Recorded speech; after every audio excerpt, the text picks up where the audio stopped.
Jansangram news, बातमीची सत्यता हीच आमची ओळख। आश्वासनाचा ढिगारा, कामाचा पोबारा, PWD चा बेश्रम कारभार, नागरिकांच्या जीवाशी उघड जुगार। गोपुरी चौक ते साठोडा चौक रस्ता हा गेल्या 2.5 वर्षांपासून अर्धवट अवस्थेत सडत पडलेला असून प्रशासन आणि ठेकेदारांच्या निर्लज्ज निष्क्रियतेचा हा उघड नमुना बनलाय। हजारो नागरिक दररोज जीव मुठीत धरून या रस्त्यावरून प्रवास करत आहे, पण जबाबदार यंत्रणेला याचं काहीही सोयरं सुतूक नाही। ठिकठिकाणी पडलेले खड्डे, अडथळ्यांचा उच्छाद आणि उडणारी धूळ यामुळे हा रस्ता अक्षरशः मृत्यूचा सापळा ठरलाय। विद्यार्थ्यांपासून ज्येष्ठ नागरिकांपर्यंत प्रत्येक जण हात होरपळतोय। अपघात रोजचीच बाब झाली आहे आणि तरीही प्रशासन बेश्रमपणे शांत बसलेले आहे। या रस्त्याने आधीच एकाचा बळी घेतलाय, अनेक अपघात झाले, तरीही ना कुणावर कारवाई ना कामाची सुरुवात।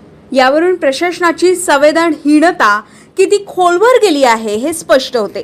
रस्त्यालगत राहणाऱ्या नागरिकांना सतत धुळीचा मारा सहन करावा लागत असून श्वसनाचे आजार वाढत आहे, पण संबंधित विभागाला नागरिकांच्या आरोग्याची किंमत शून्य। वारंवार निवेदन देऊन आंदोलन करूनही प्रशासनाने फक्त खोटी आश्वासने देत जनतेची थेट फसवणूक केली आहे।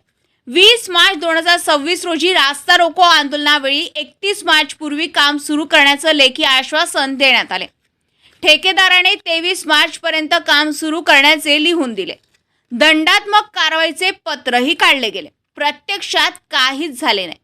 कागदावर आश्वासन आणि जमिनीवर शून्य काम हीच प्रशासनाची खरी ओळख बनली आहे। विशेष म्हणजे हा सगळा प्रकार पालकमंत्र्यांच्या मतदारसंघात घडत असूनही परिस्थिती अशीच आहे। म्हणजेच जनतेच्या समस्या सोडवण्याची इच्छाच नाही हे उघड आहे। नागरिक आता थेट विचारत आहे की प्रशासन आणखी किती बळी घेण्याची वाट पाहत आहे। लोकांच्या संयमांचा बांध फुटला असून संताप शिगेला पोचलाय। स्पष्ट इशारा देण्यात आलाय की पुढील 2 दिवसात रस्त्याचं काम सुरू झालं नाही तर नागरिक आमरण उपोषणाला बसतील आणि प्रशासनाच्या निष्क्रियतेचा निषेध म्हणून भीक मागून निधी जमा करून तोच PWD विभागाच्या तोंडावर फेकतील। ही केवळ समस्या नाही तर प्रशासनाच्या अपयशाचा आणि जनतेच्या सहनशीलतेचा शेवटचा टप्पा आहे। पलाश उमाटे, जनसंग्राम न्यूज, वर्धा।